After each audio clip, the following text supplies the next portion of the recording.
C'est vrai, on était là depuis 2004, plein d'engagement et de volontariat. De dévouement et de persévérance. D'énergie et de changement. D'excellence et de patience. Des mots qui nous ont réunis malgré nos différences. Autour d'une seule mission, entreprendre des projets durables pour contribuer au développement de notre communauté. Nous sommes Enaktusia Hassan II. 60 étudiants de multiples formations. Nous sommes une équipe avec une histoire riche et une décennie pleine de réalisations. Je suis Nada et j'ai une volonté de créer un changement positif autour de moi. Je suis Mohamed, ingénieur topographe. Je suis passionné d'entrepreneuriat et de nouvelles technologies. Si le médecin soigne l'homme, le vétérinaire soigne l'humanité. Je suis Mohsin, docteur vétérinaire et entrepreneur de patients. Je suis Sheima, volontaire. Ma passion est de contribuer à faire du Maroc une nation prospère. Dans un monde qui change, l'humanité se trouve face à des enjeux décisifs sur l'avenir des générations futures.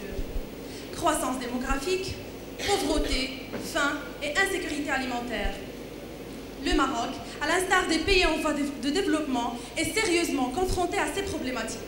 En effet, la croissance démographique suscite une augmentation de la demande sur les produits agroalimentaires de base, mettant ainsi la sécurité alimentaire de notre pays en danger. Et c'est dans cette vision que notre équipe a choisi d'implanter ces projets. Et cette année, notre vision s'est concrétisée avec la création de 2 projets, mettant au marché des produits naturels, aux vertus nutritionnelles étonnantes. Et nous nous sommes fixés les objectifs suivants. Contribuer au développement de pratiques agricoles rentables et respectueuses de l'environnement, améliorer le niveau de vie de petits paysans vivant de l'agriculture familiale, améliorer la qualité de vie de personnes souffrant de problèmes de santé. Saviez-vous que pour assurer sa sécurité alimentaire, le Maroc a importé en 2012 plus de 18 millions de quintaux de blé, pesant cela sur sa balance commerciale, une facture de 11 milliards de dirhams sortant du budget de l'État. C'est ici où notre premier projet intervient, le projet Clé, en apportant des solutions alternatives à la problématique alimentaire de l'importation de blé. Clé est un projet qui vise la valorisation du quinoa, une graine riche en protéines et en minéraux. Cette graine est déclarée par la FAO comme un aliment de qualité pour la santé et la sécurité alimentaire des générations présentes et futures, ainsi que pour l'éradication de la pauvreté et la faim dans le monde. La graine de quinoa a des caractéristiques nutritionnelles très importantes. Elle peut venir en aide à de milliers de personnes souffrant de problèmes de santé. Vous voulez savoir comment? Imaginez-vous donc un enfant plein d'énergie, de passion et d'intelligence. Quelle chance! Quelle chance aurez-vous dans la vie si votre code génétique a décidé que vous ayez une maladie héréditaire qui vous tracasse au quotidien? Une maladie comme la maladie cœliaque. La maladie cœliaque est une intolérance permanente à différentes fractions protéiques du gluten contenues dans les céréales telles que le blé et l'orge. Cette intolérance se manifeste par une mauvaise absorption de nutriments et par conséquent conduit à des carences alimentaires très accentuées comme la malnutrition et l'anémie. Et cela oblige de suivre un régime strict, sans gluten et à vie. Cette graine est un excellent palliatif à l'intolérance en gluten.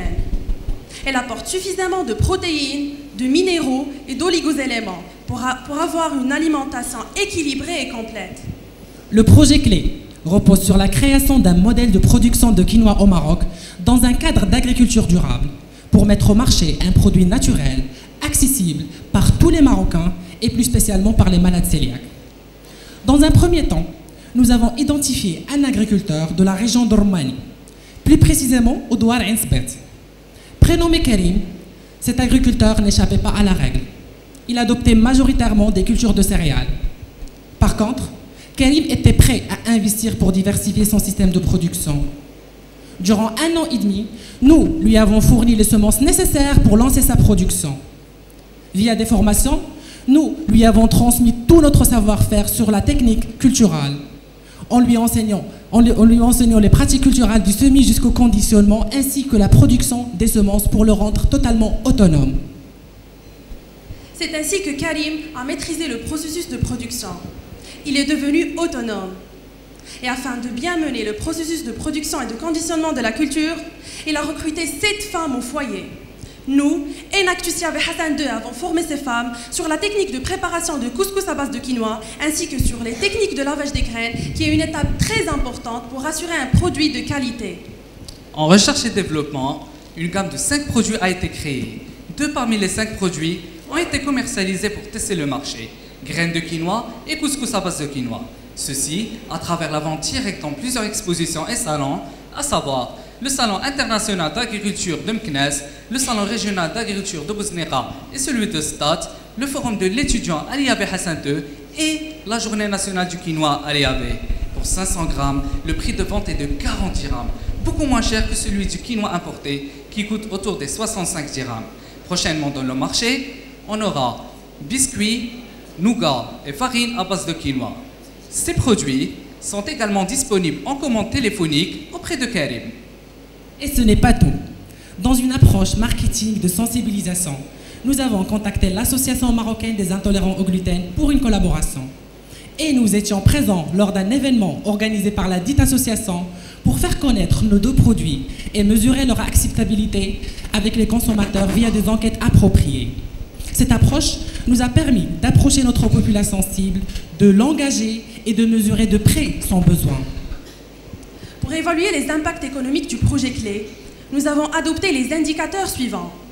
Le chiffre d'affaires, la marge, le revenu et le nombre d'emplois créés.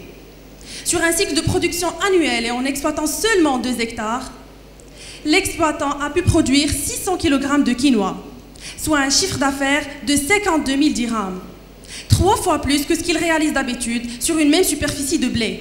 Oui, Sheima, la marge de cette nouvelle culture a atteint 36 000 dirhams, soit 6 fois plus que celle du blé.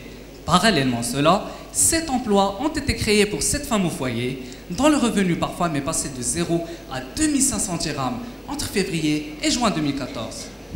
Sur le plan environnemental, Clé opte pour une plante qui a des capacités d'adaptation aux conditions climatiques les plus difficiles. Très autonome, la plante pousse dans la plaine comme dans la montagne et se débrouille d'elle-même pour satisfaire ses besoins en eau. Contrairement au blé, le quinoa n'a alourdit aucunement les charges du producteur par l'achat des engrais et de produits phytosanitaires. Et sur le plan social, Clé a pu intégrer les femmes de la population locale de Roumanie dans l'activité agricole de la région, tout en respectant leurs engagements familiaux du moment que la parcelle se situe à proximité de leur foyer. Ces femmes, qui étaient moins impliquées, sont devenues plus productives et autonomes. Clé a permis aux cœliaques d'avoir accès à un bien-être alimentaire en consommant des produits naturels qui leur apportent les nutriments nécessaires pour avoir une alimentation saine et équilibrée. Il est clair que le projet Clé regorge de potentialités. La duplication de ce modèle chez les petits agriculteurs peut avoir des impacts considérables pour rehausser l'économie rurale de la petite agriculture familiale. Si vous investissez 1 dirham, vous aurez 2,6 dirhams en retour. En perspective, nous prévoyons d'intégrer d'autres agriculteurs dans la production et à doubler la superficie cultivée avec l'agriculteur Karim pour une production totale de 2000 kg de graines de quinoa. Notons qu'une machine de lavage de graines de quinoa a été conçue par les étudiants d'agroéquipement de notre équipe et son prototype est en voie de réalisation. C'est ainsi que notre premier projet a été ficelé et implanté. Passons maintenant au deuxième. Imaginez le goût amer de votre café matinal sans pouvoir y mettre la moindre cuillère de sucre. Quel calvaire! Mais quel calvaire serait dû boire du thé marocain, dépourvu de la saveur de cette substance précieuse qui est le sucre. Bref, une vie insipide. Mais je ne vous le cache pas, c'est bel et bien le quotidien d'un tiers de la population marocaine souffrant de problèmes d'obésité et de diabète. L'alimentation d'un diabétique est aussi onéreuse que compliquée. En effet, les personnes hyperglycémiques sont à la recherche d'alternatives saines pour manger sucré sans contrainte. Certes, les édulcorants existent, mais la majorité d'entre eux sont des produits artificiels et très souvent controversés. Un challenge face auquel notre équipe a relevé le défi en créant le projet Sweet Life. Nous vous invitons à nous suivre sur la fiche d'évaluation Enaxus et à découvrir de près comment le projet Sweet Life intègre des facteurs économiques, sociaux et environnementaux pour répondre aux besoins de 6,6% de Marocains diabétiques. Sweet Life est un projet qui vise la valorisation de la stevia, une plante naturellement édulcorante, sans calories et 300 fois plus sucrée que le sucre ordinaire. Selon la FAO et l'Organisation mondiale de la santé, la stevia n'influence aucunement le taux de sucre dans le sang. Le projet Clé a été conçu et implanté selon 3 étapes. Dans un premier temps, nous avons identifié un groupe de 15 agriculteurs entre les régions de Safi, Essaouira et Youssoufia. En disette et précarité, ces agriculteurs vivaient au jour le jour, à la merci des aléas climatiques, en pratiquant une activité agricole rudimentaire et très peu rentable. La deuxième étape du projet consistait à accompagner les agriculteurs pour diversifier leur système de production via l'adoption de la plante stevia sur de petites parcelles de leur terrain. Il s'agissait de les encadrer dans des formations techniques pour le transfert de savoir-faire et l'installation de la culture. Et nous avons surtout veillé de les autonomiser pour la production de leurs propres semences. Soulignons que sur un cycle de production de 5 ans, la plante stevia permet aux agriculteurs de bénéficier de fauches successives chaque 3 mois. À ce stade, la question qui se pose, comment cette nouvelle pratique agricole répondra aux besoins des agriculteurs en termes de rentabilité? La troisième étape du projet répond à cette question. Elle a permis d'initier les agriculteurs à l'approche entrepreneuriale en les mettant en contact avec une entreprise. Découvrons de près cette entreprise à travers son directeur, M. Salahdin. Salahdin Sahraoui, je représente la société Consibio, jeune société marocaine qui fait le développement des produits bio-cosmétiques et alimentaires. Nous avons le projet Stevia, اللي بدات في لاسوسيتي كونسوبيو بريسك لي 3 ans. الهدف ديالو هو النشر ديال زراعه ستevia في المغرب وكذلك التطوير ديال الانتاج ديالها وديال لي ديريفي ديالها. في هذا الاطار حنا كنخدموا مع اناكتيز مع لي جون ديال ليافيك اللي كنشكرهم بزاف على المجهودات اللي كيديروا معنا وعلى لي ديبلاسمون اللي كيجيو عندنا سيغ التيران وعلى جميع النصائح اللي كيعطيونا.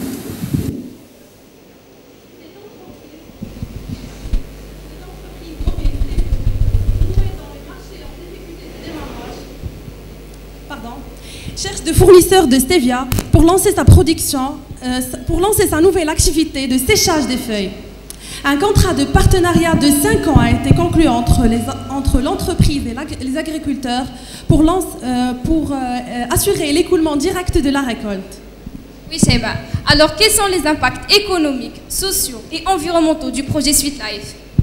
Pour évaluer les impacts économiques du projet Sweet Life, nous avons adopté les indicateurs suivants. Le chiffre d'affaires, la marge, le revenu et le nombre d'emplois créés. Sur un cycle de production de seulement 3 mois, le projet a pu générer un chiffre d'affaires de 144 000 dirhams, soit 7 fois plus que ce qu'il réalise d'habitude avec la culture de blé. Notons que ce résultat a été atteint en exploitant seulement un dixième d'hectare par agriculteur. La marge trimestrielle de cette nouvelle activité atteint 4 600 dirhams, soit 4 fois plus que la marge de la culture de blé que nos agriculteurs bénéficiaires adoptaient avant. D'où l'avantage économique très important de cette nouvelle pratique agricole. Ceci avec la création de 90 journées de travail. Sur le plan environnemental, Sweet Life opère dans une production agricole totalement biologique avec une faible empreinte d'eau et de dioxyde de carbone. Pour aboutir à un même pouvoir sucrant et en comparaison avec la betterave sucrière, nous avons besoin de moins de 90% d'eau utilisée, moins de transport de matières premières et donc jusqu'à 70% de réduction sur le CO2 dégagé. Sur le plan social, Sweet Life améliore le niveau de vie de chacun des agriculteurs en lui offrant une stabilité financière pour sa famille et son entourage. Cette nouvelle activité génératrice de revenus leur permet d'avoir accès aux biens et aux services pour mener une vie sereine en évitant l'exode rural. Le projet Sweet Life répond non seulement aux besoins des petits agriculteurs, mais aussi aux besoins des Marocains diabétiques. L'entreprise partenaire met à leur disposition des feuilles sèches de stevia prêtes à l'utilisation pour des fins alimentaires et culinaires. Ces feuilles sont disponibles dans 15 points de vente, dont 3 à Rabat, avec un prix de 30 dirhams les 30 grammes. C'est ainsi que le modèle du projet Sweet Life a prouvé son efficacité et sa réussite. Et il est prêt à être dupliqué. Et sa duplication dans différentes régions du Maroc avec différents agriculteurs aura certainement des retombées importantes sur l'économie rurale. Et notre ambition ne s'arrête pas là. Sweet Life promet le meilleur. Notre objectif à court terme est de doubler la superficie cultivée par la stevia en impliquant d'autres agriculteurs. Parallèlement à cela, nous développerons des produits à base de stevia dans les laboratoires de transformation à l'Institut agronomique et vétérinaire Hassan II. Et pour renforcer l'aspect commercial de nos deux projets, nous avons entamé une étude de marché. On a contacté de plus de 10 magasins spécialisés en diététique et on a présenté notre produit. Après, on a réussi à avoir 3 qui ont opté et qui ont dit OK pour la vente du produit. On a aussi essayé de faire connaître le produit et son utilisation culinaire dans la gastronomie marocaine en utilisant des recettes pratiques et simples, faciles à faire. Et on a réussi à avoir la promesse des pourvoyeurs prêts à acquérir jusqu'à 3 tonnes de graines de quinoa, d'où la potentialité de ce marché. Nos deux projets, Clé et Sweet Life, s'intègrent dans une vision globale et prometteuse, répondant à 3 parmi les 8 objectifs du millénaire pour le développement fixé par les Nations Unies, à savoir éliminer l'extrême pauvreté et la faim, autonomiser les femmes et enfin préserver l'environnement. Effectivement, Nada. D'ailleurs, le 16 juin 2014, le Maroc a été honoré par le prix des Nations Unies pour avoir atteint le premier objectif du millénaire pour le développement.